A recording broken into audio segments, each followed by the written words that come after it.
Ngayong araw mga kuys, magluluto naman tayo ngayon ng sobrang basic at sobrang dali na pork barbecue spicy. Tapos lalagyan din natin yan ng maskara na iniyaw din. Para naman solid mga kuys, tapos ito gumawa rin tayo ng solid na sausawan dyan na sobrang daming sibuyas na puti at pula.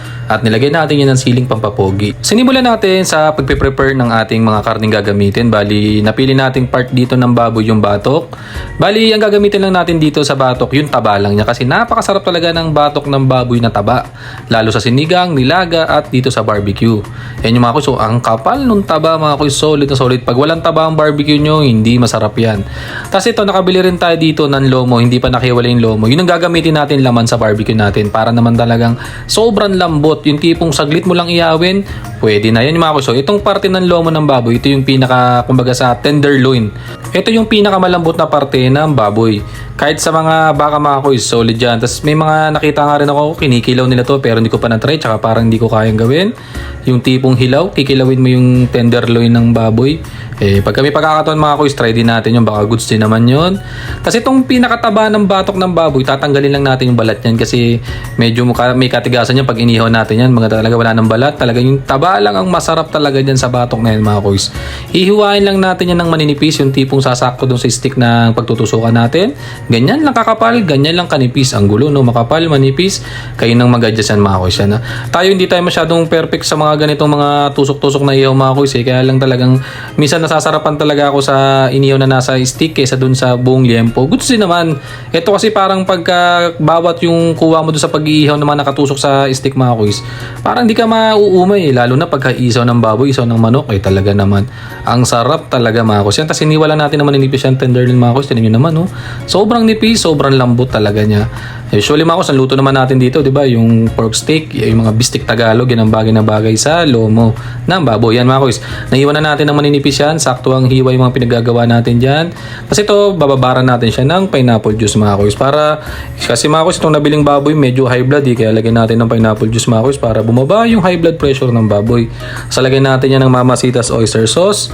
Tapos maglalagay rin tayo dyan ng pamintang durog. Saktuhan lang mga kuys para hindi naman talaga umangang yan. Kasi maglalagay tayo dito ng deep hot sauce. Optional mga kuys, kung gusto nyo hindi maanghang, maglagay kayo ng banana ketchup, tomato ketchup, kung anong gusto nyo mga kuys. Maglalagay rin tayo ng maraming calamansi juice yan, acidity, tapos asukal na pula mga kuys para naman talaga balanse yung may alat ng toyo, tamis, asim, at saka itong nor seasoning mga kuys, di ba? Pagka hindi pa ba naman sumarap sa dami nating nilagay, syempre matik yan, maglalagay tayo ng maraming bawang. Mas maraming bawang, mas masarap mga kuys sa ating inihaw na pork barbecue. Tapos yan mga kuys, lalamasin na natin ang dirty hands natin yan with clean hands natin yan mga kuys. So tinan nyo naman, no? Gagawin, lalaban natin yan mga kuys para malinis yan, di ba? Pag naglalaban naman tayo, wala naman tayong gloves Ganun din ang gagawin natin dyan. Kasi mamarinate natin mga kuys ang 3 years yan para naman talagang paggising natin medyo ano na yung mga kuys, goods na gusto pag di pa ba naman lumasa pa yan, di ba? Pagkatapos yan mga kuys, magpe-prepare na tayo dito ng stick. Ibababad natin sa tubig yan ang 4% mga kuys para hindi siya masunog. Yun yung napanood ko lang. Binababad nila yung stick sa tubig para siguro mas maka-absorb siya ng mainit. Ewan ko. Kaya lang yung nabili talagang stick medyo manipis siya. Mas maganda sana kung medyo makapal. Parang pang fishball yata yung nabili ni Kuya Jester. Tapos yun mga kuys, after 3 years na binabad natin yung stick tsaka yung ating baboy, itutusok na natin yan. Tignan nyo naman mga kuys kung gaano tayo ka-professional magtusok ko. Unang hawak pa lang mga kuys, kitang-kita mo na talagang hindi marunong magtusok si Kuya Chup. Tignan nyo, ang hirap. Tignan nyo, laglag pa, di ba? Hindi ko alam kung ako yung may diferensya o yung stick. Kasi sumusuko siya mga kuys. Ako hindi naman ako basta-basta sumusuko Hindi ko alam kung tama yung ginawa ko. Una sanang plano ko sa ilalim, tapos gitna, tapos gusto ko siyang hatiin ng gano'n. Ano ba yan mga kuys? Ang hirap palang magtinda ng tusok-tusok. Lalo na siguro mga kuys yung isaw, no? Paano kaya nila nagagawa yun, no? Sobrang perfect. May mga nakakainan ako. Pantay-pantay talaga. Sobrang perfectionist talaga nila magtusok. Tinan nyo naman yung tusok natin mga kuys. Sinaw nyo naman, no? Para namang tiradang ano yan, no? Pero nagtatry tayo mga kuys kasi naman hindi naman natin matututunan to kung hindi natin try din nyo. Medyo gumaganda-ganda na, Gumagaling-galing na si Kuya Chup. Unang try pa lang, Tapos tusok tayo ulit dyan. Yan yung naisip ko. Yung una ko naisip dito, kapalan para isang straight na tusok. Hindi pala obra yun mga kuys. Lalo nang manipis yung stick natin mga kuys. Ang hirap. Tapos yan mga kuys, magta-try tayo ng second time around na kanang para naman balikan, Subukan natin ulit yan mga kuys, hindi natin matututunan yan kung hindi natin gagawin yan. Hindi tayo matututo kung hindi tayo magkakamali.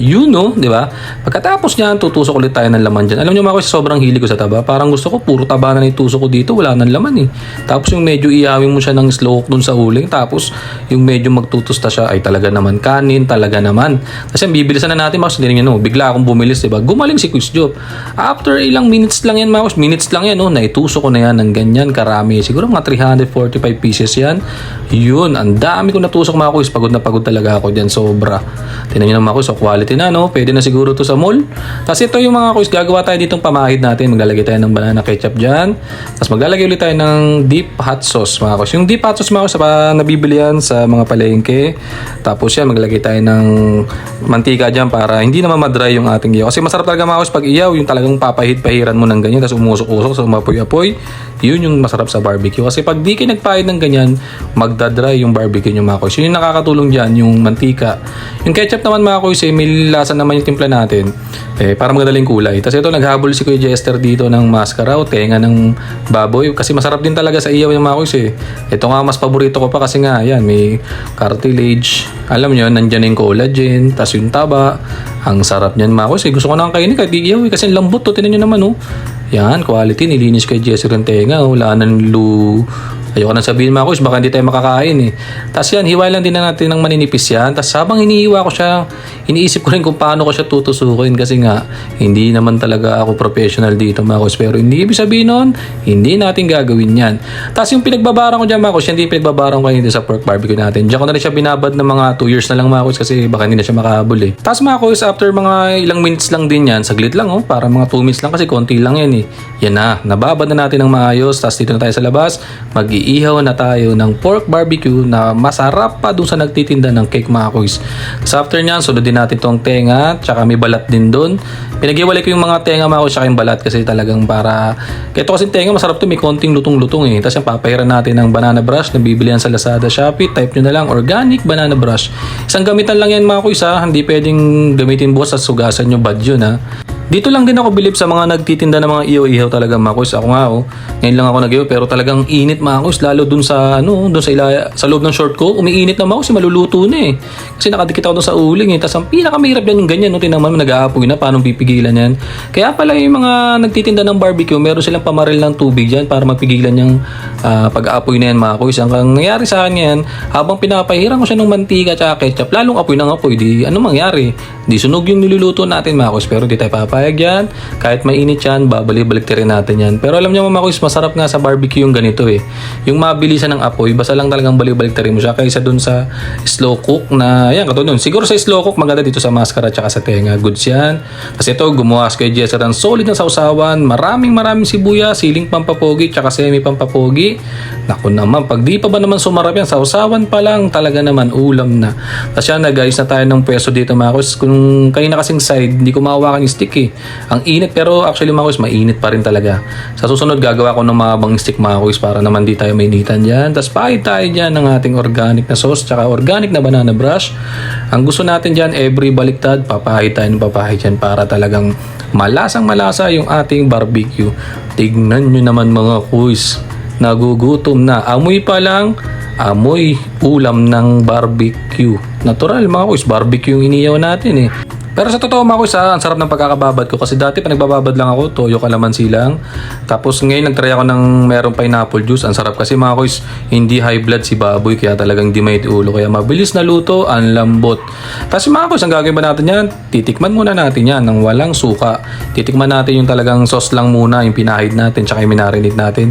Grabe, pagtikim ko talaga, ang dami ko nang alala mga kuys, no?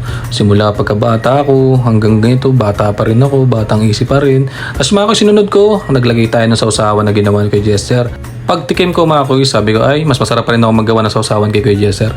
Joke lang mga kuys, pero solid talaga mga kuys.